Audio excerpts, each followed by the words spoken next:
حضرت عبداللہ ابن عمر کو نبی پاک نے فرمایا تھا راجل صالح، یہ نیک بندہ ہے، یہ متقی آدمی۔ حضرت عبداللہ ابن عمر رضی اللہ تعالیٰ عنہ سیدنا فاروق اعظم رضی اللہ تعالیٰ عنہ کے صاحبزادے ہیں، اور ان کی ہمشیرہ سیدہ حفصہ رضی اللہ تعالیٰ عنہ حضور کی زوجہ محترمہ ہے۔ ایک دن اپنی ہمشیرہ سے کہنے لگے کہ نبی کریم صلی اللہ تعالیٰ علیہ وسلم گھر میں آئے نا، اور اگر حضور غم امت میں پریشان نہ ہوں، طبیعت کو حشاش بشاش دیکھو، تو ذرا پوچھنا تو صحیح حضور کا میرے بارے میں کیا خیال ہے، پوچھنا تو صحیح کہ کریم کی بارگاہ میں میرا کیا مقام ہے، میرے بارے میں حضور کیا فرماتے ہیں۔ اب بہن کو کام بتائے، اور بتائے بھی بھائی، اور پھر بہن وہ کام نہ کرے، یہ تاریخ میں ہوتا نہیں۔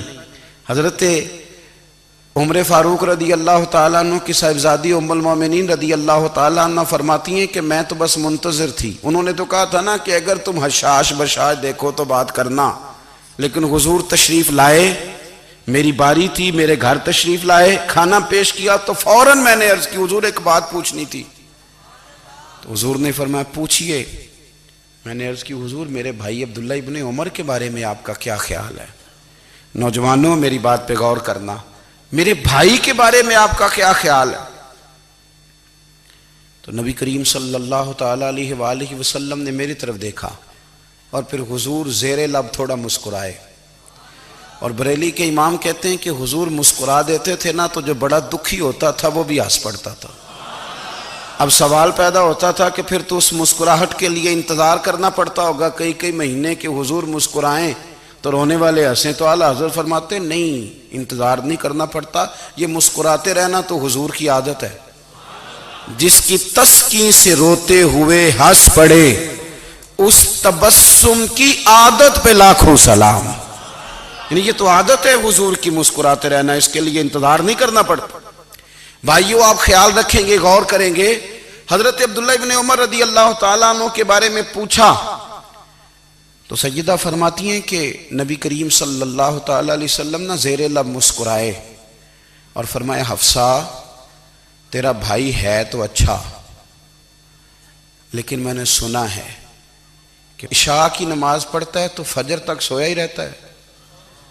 او نوجوانوں، 10 بجے تک سونے کی بات نہیں ہوئی، 9 بجے تک سونے کی بات نہیں ہوئی، 11 بجے اٹھنے کی بات نہیں۔ حضور فرمانے لگے میں نے سنا ہے کہ عشاء کی نماز پڑھ کے سو جاتا ہے اور فجر تک سویا ہی رہتا ہے، اسے چاہیے کہ تہجد کے وقت اٹھا کرے، اللہ کی بارگاہ میں حاضر ہوا کرے، آہوزاری کرے، سجدے کرے، عبادت کرے، اٹھتا ہے اور فجر میں جا کے اٹھتا ہے۔ حضرت جناب حفصہ رضی اللہ تعالیٰ عنہ کہتی ہے میں نے جناب عبداللہ ابن عمر کو پیغام دیا اور میں نے کہا میرے جوان بھائی سن، نبی پاک نے فرمایا ہے تو اچھا پر تہجد میں نہیں اٹھتا، نفل نہیں پڑھتا۔ او میری ملت کے جوانوں، مزہ نہیں آ جاتا جب ساری دنیا سوئی ہو، ساری دنیا، اور بستر بھی گرم ہو اور نیند بھی پورا غلبہ کر رہی ہو، اور اچانک گھنٹی بجے دماغ میں، آنکھ کھلے، گھڑی پہ نظر پڑے، 3:30 4 بجے کا پیغام گھڑی بتائے، اور کوئی چڑھتی جوانی والا اٹھ کے وضو کرے، اور جب وہ مصلی کھول کے بچھائے تو مدینے والے محبوب کہتے ہیں کہ ہر نماز پہ رب ثواب دیتا ہے، اور جو اٹھ کے تہجد کی نماز پڑھے اسے دیکھ کے تو رب مسکراتا ہے، جو اس کی شان کے لائق ہے، جو اس کی شان کے لائق، وہ مسکراتا ہے، خوش ہوتا ہے کہ میرا بندہ تہجد میں اٹھ گیا، وہ مسکراتا ہے۔ کاش ہماری صبحیں کبھی اپنے مالک کے نام ہو جائیں، کاش کے صبح۔ حضرت ابو الحسن رحمۃ اللہ تعالیٰ علیہ حضرت معاذ ابن جبل رضی اللہ تعالیٰ عنہ کے پاس بیٹھا کرتے تھے، فرماتے ہیں ان سے جو پیار بڑھا تو پھر میرا مصلی سے بھی بڑھ گیا۔ تابعی ہیں، فرماتے ہیں صحابی رسول سے محبت ہوئی تو ذکر سے بھی ہو گئی، پھر درود شریف سے بھی ہو گئی، محبت ان سے بڑھی تو پھر اللہ نے مسجد کا پیار بھی بڑھا دیا۔ آپ فرماتے ہیں کہ میری ہر وقت طبیعت چاہتی تھی کہ بس اللہ اللہ کروں، بس اللہ اللہ کروں، بس نہ میں ذرا تھوڑی جان چھڑاؤں لوگوں سے، کوئی 10 منٹ ملے تو میں کوئی 4 نفل پڑھ لوں، میں تھوڑا سا نہ بچوں لوگوں سے، اور مجھے تسبیح ملے تو میں نہ کچھ 400-500 دفعہ استغفار پڑھوں، سبحان اللہ، الحمدللہ، اللہ اکبر، لا حول ولا قوت الا باللہ، میں نا تسبیحات پڑھوں۔ فرماتے ہیں کہ بچے تھے گھر میں 6-7، غربت تھی، کام ملتا کوئی نہیں تھا،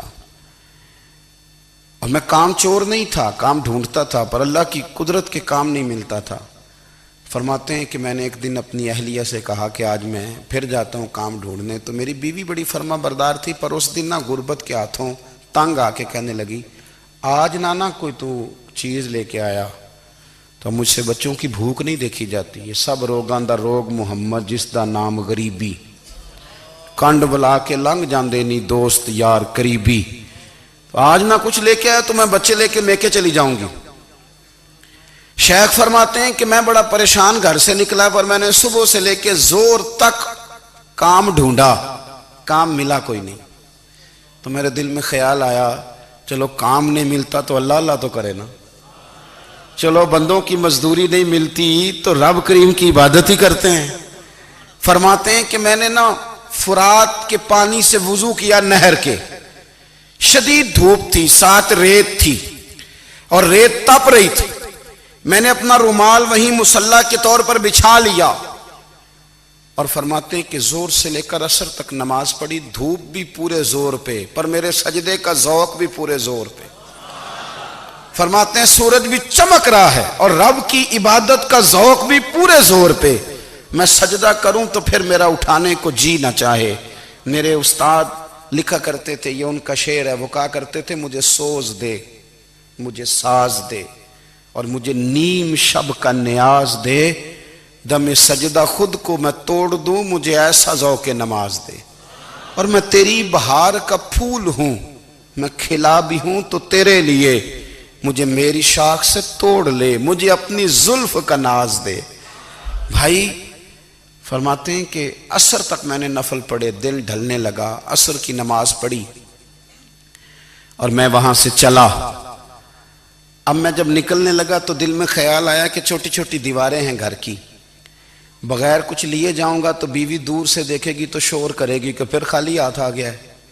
کہتے میں نے اپنی اسی رومال میں جس پہ میں نے نماز پڑھی تھی نا، رومال میں کی آخی دے پنجابی جو صافہ کہتے ہیں، اسی میں نا میں نے کچھ ریت بھر لی کہ وہ دور سے دیکھے گی تو سمجھے گی کچھ لے کے آیا ہے، چلو جا کے اسے بتا دوں گا کہ آج پھر مزدوری نہیں ملی۔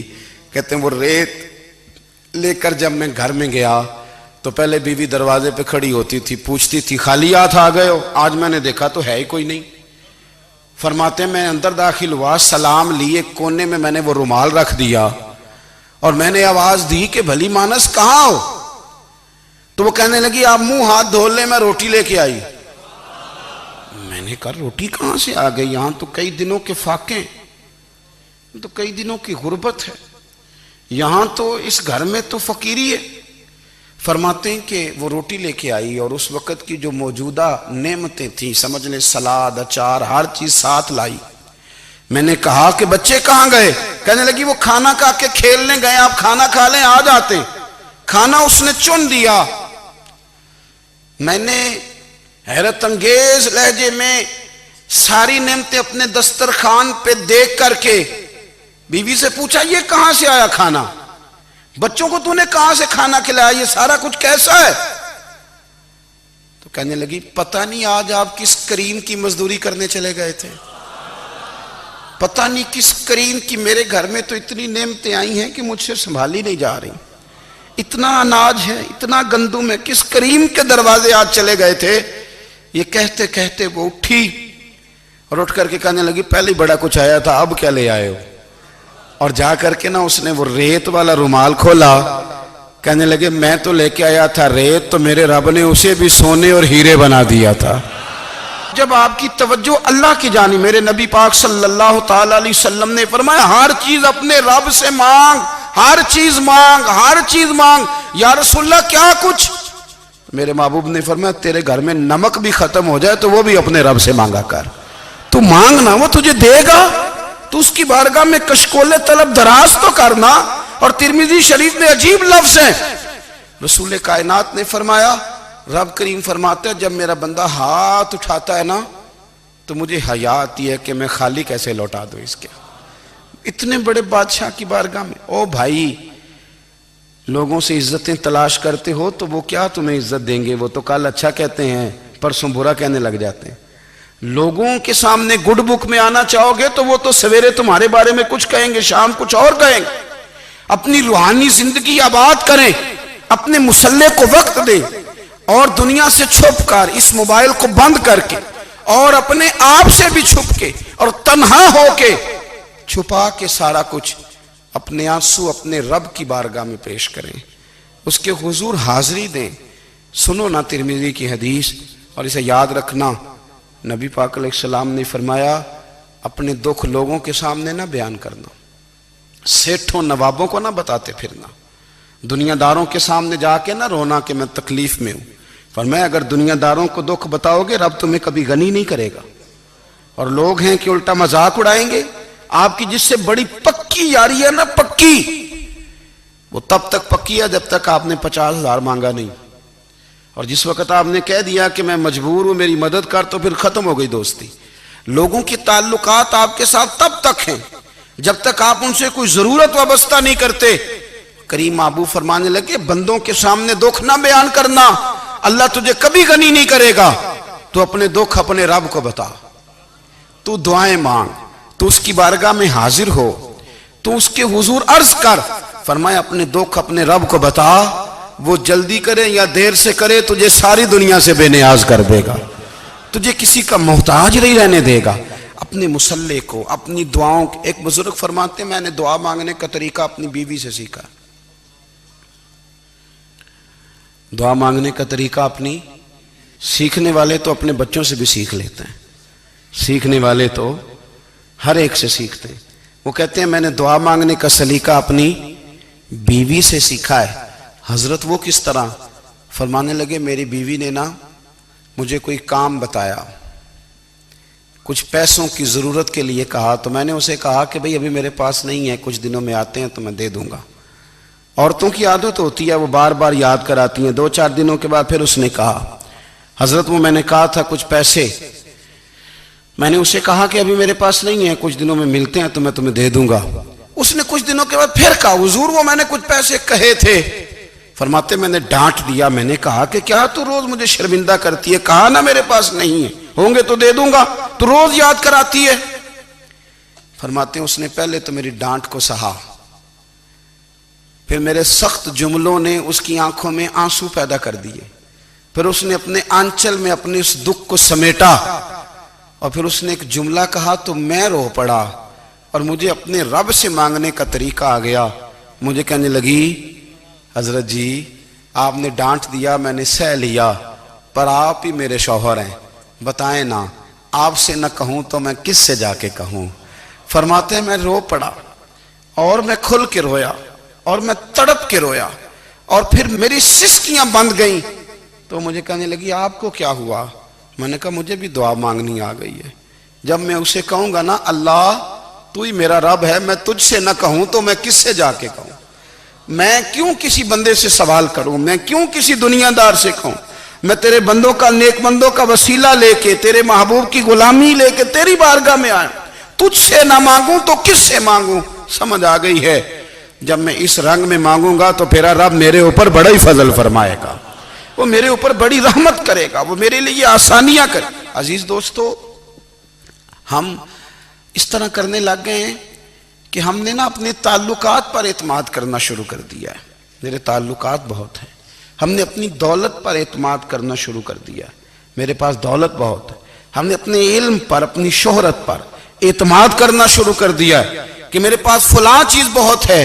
یاد رکھنا جب بے نیاز اپنی صفت بے نیازی دکھاتا ہے تو بڑی بڑی دولتوں والے مجبور نظر آتے ہیں۔ بھائیو جب انسان کا رشتہ اپنے مالک کے ساتھ ہوتا ہے پھر تو غم بھی کچھ نہیں کہتے، پریشانیاں بھی کچھ نہیں کہتی، پھر تو زندگی صبر والی، پھر تو زندگی توکل والی، پھر تو زندگی بھروسے والی، پھر انسان اپنے آپ کو رسوا نہیں کرتا، دنیا داروں سے امیدیں اس کی ختم ہو جاتی، امیدیں اللہ رسول سے لگا لیتا ہے، مضبوط ہو جاتا ہے، مضبوط، طاقتور ہو جاتا ہے، خوددار ہو جاتا ہے، باوقار باعزت ہو جاتا ہے۔ حضرت بہلول دانا رحمت اللہ علیہ بیٹھے تھے تو ہارون رشید حج کر کے آ رہا تھا، تو رستے میں حضرت شیخ سے ملاقات ہو گئی تو السلام علیکم کے بعد کہنے لگا حضور کوئی حکم ہو تو بتائیے گا. تو حضرت بہلول دنا فرمانے لگے تیرا رب کون ہے؟ اس نے کہا اللہ. تو فرمایا میرا کون ہے؟ کہا اللہ. فرمانے لگے تو بڑا ہی بیوقوف ہے، کیا تو یہ سمجھتا ہے کہ رب ہارون رشید کو تو دے گا اور بہلول دانا کو بھول جائے گا؟ تیرا بھی وہی رب ہے، میرا بھی وہی رب ہے. اس نے اگر تجھے دے کے آزمایا ہے تو ہو سکتا ہے مجھے نہ دے کے آزما رہا ہو. جب اس کی حکمت کے تقاضے ہوں گے تو عطا کرے گا اور دے گا. تو جا اپنا کام کر. بھائی اپنی روحانی زندگی، اپنی عبادات، اپنے وظائف، اپنے روزمرہ کے معاملات، اپنی دعائیں، اپنا استغفار. دیکھو کوئی مشکل کام تو نہیں، 2 رکوع ہیں سورہ واقعہ کے اگر رات کو پڑھ لی جائے تو. میں کس طرح یہ بات بیان کروں کہ تعویذ بانٹنا آسان ہے اور وظیفہ بتانا مشکل ہے. سارا دن تعویذ بانٹیں تو لوگ لینے کو تیار ہیں، اور اگر آپ وظیفہ بتائیں تو کہتے ہیں تو مشکل کام ہے. او خدا کے بندے، اگر آپ کا تعلق قرآن پاک کے ساتھ مضبوط ہو، قرآن پاک کے ساتھ اگر آپ کا رشتہ ہو، لوگ سفارشیں ڈھونڈتے ہیں نا دنیا میں، کوئی تعلق مل جائے تو میرا کام ہو جائے. دنیا میں اتنا مشکل معاملہ ہے، آخرت میں مجھے بتائیے گا کتنا مشکل معاملہ ہوگا. میرے نبی پاک صلی اللہ تعالی علیہ وسلم نے فرمایا جو لوگ سورہ ملک پڑھا کرتے تھے نا، سورہ ملک، یہ سورت ملک قیامت میں ان کی سفارش کرے گی، اور اس طرح کرے گی کہ کہے گی اے اللہ یہاں اس بندے کو جنت میں داخل کر دے یا مجھے قرآن پاک سے علیحدہ کر دے. تو رب فرمائے گا جا اس کا دامن تھام کے اسے جنت تک پہنچایا. آپ بات کو سمجھیں، جب آپ کے تعلقات اپنے معاملات کے ساتھ مضبوط ہوں گے، یہ نبی کریم نے وعدہ کیا ہے کہ تو سورت واقعہ پڑھ تیرے گھر میں فاقہ نہیں آئے گا. حضرت عبداللہ ابن مسعود رضی اللہ تعالیٰ عنہ بیمار تھے تو حضرت عثمان غنی رضی اللہ تعالیٰ عنہ تیمارداری کے لیے تشریف لے گئے اور جا کر کے کہا کہ آپ بڑے بیمار ہیں، آپ کی بیٹیاں زیادہ ہیں، میں چاہتا ہوں کہ خزانے میں سے کچھ مدد کروں. تو سیدنا عبداللہ ابن مسعود رضی اللہ تعالیٰ عنہ اٹھ کے بیٹھ گئے اور کہنے لگے امیر المومنین، اللہ آپ کو میری طرف سے، میری بیٹیوں کی طرف سے بہتر صلہ دے. میری بیٹیوں کو کسی خزانے کی ضرورت نہیں، میں نے انہیں خزانہ دے دیا ہے. کہا جناب آپ نے کون سا خزانہ دیا ہے، میں آپ کے مالی معاملات کو جانتا ہوں. تو فرمانے لگے امیر المومنین، میرے نبی کریم نے فرمایا ہے جو سورت واقعہ پڑھے اسے کبھی فاقہ نہیں آتا. میں نے بیٹیوں کو یاد کرا دی ہے، یہ خزانہ میں نے انہیں دے دیا ہے. وہ سارے والدین سنیں جو بیٹیوں کے لیے پریشان رہتے ہیں. حضرت عبداللہ ابن مسعود نصیحت کر رہے ہیں، فرمانے لگے میں نے سورت واقعہ یاد بھی کرا دی ہے، پڑھنے کی عادت بھی ڈال دی ہے. حضور نے فرمایا ہے جو سورت واقعہ پڑھے اسے فاقہ نہیں آتا. کہنے لگے چاند تو اپنی جگہ چھوڑ سکتا ہے، سورج گر سکتا ہے، تارے ٹوٹ سکتے ہیں، پر مدینے والے رسول کی بات غلط نہیں ہو سکتی. حضور نے فرمایا فاقہ نہیں آئے گا تو انشاءاللہ کبھی بھی نہیں آئے گا. کرنے کا کام یہ ہے کہ ہم اپنے معاملات، اپنی عبادات، اپنی دعائیں، کبھی 10 منٹ عادت ہو جائے نا دعا مانگنے کی علیحدہ سے رات کو. حضور نے فرمایا جو فرض نماز کے بعد دعا مانگے اللہ اس کی قبول کر لیتا ہے. نبی پاک صلی اللہ تعالی علیہ وسلم نے فرمایا اللہ مسافر کی دعا قبول فرماتا ہے. حضور نے فرمایا اللہ مظلوم کی دعا قبول فرماتا ہے. حضور نے فرمایا بیمار سے دعا کراؤ اللہ اس کی دعا قبول فرماتا ہے. میرے نبی پاک نے فرمایا ماں باپ جب بھی اولاد کے لیے ہاتھ اٹھائیں، ویسے تے بلے شاہ تو آسمانی اڑ دیا ہی پھڑ دیں، جڑا گھر بیٹھا انہوں بڑھیا ہی نہیں. حضور فرمانے لگے ماں باپ جب بھی اولاد کے لیے دعا فرمائیں اللہ ان کی دعا کو قبول کرتا ہے. آپ اپنا تعلق بنائیں دعا کے ساتھ، عبادت کے ساتھ، مصلی کے ساتھ رشتہ بنائیں، استغفار پڑھیں. صلاح الدین ایوبی صلیبی جنگوں میں تھے، رات کو مسجد اقصی میں نماز پڑھی تو پریشان تھے. ایک بزرگ سے ملاقات ہوئی تو وہ کہنے لگے کہ آپ بڑے پریشان ہیں. کہنے لگے حضور پریشان اس لیے ہوں کہ پہلے ہی مسلمان کمزور ہے، اب میں نے سنا ہے دشمن کا ایک بحری بیڑا وہ جنگی سامان سے بھرا ہوا آ رہا ہے، تو اب ان کے پاس اور تلواریں اور نیزے آ جائیں گے، مسلمانوں کے پاس پہلے ہی وسائل کی کمی ہے، پریشان ہو کس طرح کر کے مقابلہ کریں گے. یہ بات کہتے ہی صلاح الدین ایوبی نے بزرگوں سے کہا حضور آپ بھی دعا کرنا. دعا کی بڑی طاقت ہے. میرے نبی پاک نے فرمایا دعا مومن کا ہتھیار ہے. دعا مومن کا. حضور نے فرمایا تقدیر کو سوائے دعا کے کوئی چیز نہیں بدل سکتی. دعا مومن کا ہتھیار ہے. یہ کافر کے پاس کوئی نہیں، یہ ہتھیار ہے مومن کا. اللہ کرے آپ کو سمجھ آئے. پھر سنیں، کئی بار کہہ چکا ہوں یہ ہتھیار ہے. کافر کے مقابلے میں جو تیرے پاس سب سے بڑا ہتھیار ہے وہ دعا ہے. دعائیں کرانی چھوڑ دی، کرنی چھوڑ دی، لینی چھوڑ دی. حضرت سیدنا انس بن مالک رضی اللہ تعالیٰ عنہ فرمایا کرتے تھے میں نے وہ رنگ دیکھا ہے جب حضور دعا مانگتے تھے اور حضور کی مقدس آنکھوں میں آنسو بھی ساتھ ہی بہا کرتے تھے. میں نے وہ انداز دیکھا ہے. تو صلاح الدین ایوبی بزرگ سے کہنے لگے آپ بھی دعا کیجیے، اور خود رونے لگے اور سر سجدے میں رکھ کے رونے لگے اور عشاء سے لے کر فجر تک روئے، خوب روئے. صبح وہ بزرگ آئے تو صلاح الدین ایوبی کا خوبصورت اور ہنستا ہوا چہرہ دیکھا. کہنے لگے آپ بڑے خوش ہیں، رات تو میں نے بڑے روتے ہوئے دیکھا تھا. تو کہنے لگے حضور وہ جو بحری بیڑا آ رہا تھا نا وہ پانی میں ڈوب گیا ہے، اب وہ نہیں آ رہا. ابھی خبر آئی ہے تو میں بڑا خوش ہوں. بزرگ کہنے لگے اٹھ سینے سے لگ اور سن ایک بات، وہ بحری بیڑا پانی میں نہیں ڈوبا، وہ تیرے آنسوؤں میں ڈوب گیا ہے. وہ جو تو رات رویا ہے نا رب کریم کی بارگاہ میں تو وہ ڈوب گیا ہے. بھائی اپنا مصلے کا، عبادت کا، وظائف کا، اللہ اللہ کا سلسلہ اس کو مضبوط کرے. اپنی دعاؤں کے تعلق کو مضبوط کرے. دعائیں بڑے انقلاب برپا کر دیتی ہیں. ہم تھوڑے تھوڑے نا جب سے خشک ہوئے ہیں نا، خشک، اور میری تو جماعت ہی صوفیاء کی جماعت تھی. ہم تو داتا علی اجمیری کی جماعت سے، ہم تو خواجہ اجمیری کی جماعت سے، ہم تو شیخ احمد فاروق سرہندی کی جماعت سے، ہم تو صوفیاء کی جماعت. ہماری جماعت نے بھی وہ تعلق جو ہمارے بزرگوں نے بنایا تھا. بزرگ اللہ کے قریب کیسے جاتا ہے؟ ہمارے یہاں نا بہت سارے لوگ کہتے ہیں جی نظر ہو گئی تو کام ہو گیا. بھائی جو بخاری مسلم میں طریقہ ہے نا اللہ کا قرب پانے کا وہ تو نفل ہے. نبی کریم علیہ السلام نے فرمایا بندہ نفلوں کے ذریعے رب کے قریب جاتا ہے اور اتنا قریب جاتا ہے کہ پھر اللہ اس کی زبان بن جاتا ہے، اللہ اس کی آنکھیں بن جاتا ہے، کان بن جاتا ہے، ہاتھ اور پیر بن جاتا ہے. تو یہ تو عبادت ہے، یہ تو اللہ کی بارگاہ کی حاضری ہے جو آپ کو اللہ کے قریب کرے گی. تو اپنے نماز کو اہمیت دے کے ادا کریں. نمازیں موبائل بند کر کے ادا کریں. لیکن نا کچھ لوگ کہتے ہیں مجھے ٹائم نہیں ملتا نماز کا. تو میں کہتا ہوں یہ آپ نے بڑی جرت کی بات کی ہے. مجھے کو میرا پیر بھائی کہہ دینا میرے پاس ٹائم نہیں آپ کو ملنے کا، تو میں کہتا ہوں آج کے بعد آنا ہی نہ. تو کیا سمجھتا ہے تو بہت بڑا آدمی ہے، تیرے پاس ٹائم نہیں ہے اور ہمیں ملنے کا ٹائم، موج کر. تو آپ نے اللہ رسول کو کہہ دیا ٹائم نہیں.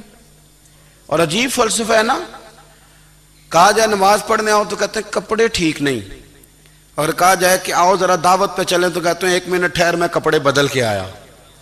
نماز کے لیے کہا تو کہتے ہیں ٹھیک نہیں، دعوت کے لیے کہا تو کہتے ہیں میں ذرا تیاری کر لوں، یوں جانا مناسب نہیں. یہ معاملہ ٹھیک نہیں. رب تو فرماتا ہے کہ جب تو مسجد میں آ تو زینت اختیار کر کے آ، خوب ذوق سے دعا مانگے، خوب شوق سے نماز پڑھیں، خوب استغفار کا مزاج بنائیں. آپ لوگوں کے بیچ رہ کے سوکھ حاصل کرنا چاہتے ہیں، لیکن آپ کو پتہ ہے کئی مہینے غار حرا میں رہنا بھی مدینے والے محبوب کا طریقہ ہے. ہر سال اعتکاف بیٹھنا الگ سے، یہ بھی حضور کا طریقہ ہے. مسجد نبوی کے اندر دروازہ کھلتا تھا نبی کریم کا، پر گھر کے اندر نفل پڑھے نبی پاک نے. اور حضور فرماتے ہیں کچھ نفل نماز گھر میں بھی پڑھا کرو، گھر کو قبرستان نہ بناؤ. ہمارا گھر اللہ کے ذکر سے آباد ہوگا. اگر ہم نماز پڑھیں گے نا، میں جب سنت پڑھنے کے لیے گھر میں کھڑا ہوتا ہوں تو میرا جو 2.5-3 سال کا بیٹا ہے نا، وہ بھی میرے ساتھ نماز پڑھنی شروع کر دے. اسے پتہ کوئی نہیں نماز کیا ہوتی ہے، لیکن وہ بھی نا سجدہ نہ بھی کرنا ہے تو ساتھ لیٹ ضرور جاتا ہے. پتہ چلا بچے لیکچر دینے سے نماز نہیں پڑھتے، نماز شروع کر دیں تو بچے بھی شروع کر دیتے ہیں. ہم جب پریشان ہوتے ہیں تو لیکچر دیتے ہیں، تو لیکچر تو باہر شاید چل جائے، گھر میں کیسے چلے گا؟ گھر میں تو عمل چلے گا. تو میرے عزیز، آج کے اس روحانی اجتماع میں ہمارے دوستوں نے جو محنت کی، ہم نے بار بار اپنی نیت سے پوچھا خدا ہمیں معاف کرے اگر کوئی ذاتی شہرت ہے، کوئی ہمارے ذاتی مفادات ہیں، رب ہمیں ہدایت دے. ہماری یہ خواہش تھی کہ روحانی اجتماع ہمیں تھوڑا سا اللہ اور اس کے رسول کے جانب مائل کرے. کچھ ہمارا رشتہ مسلح کے ساتھ مضبوط کرے۔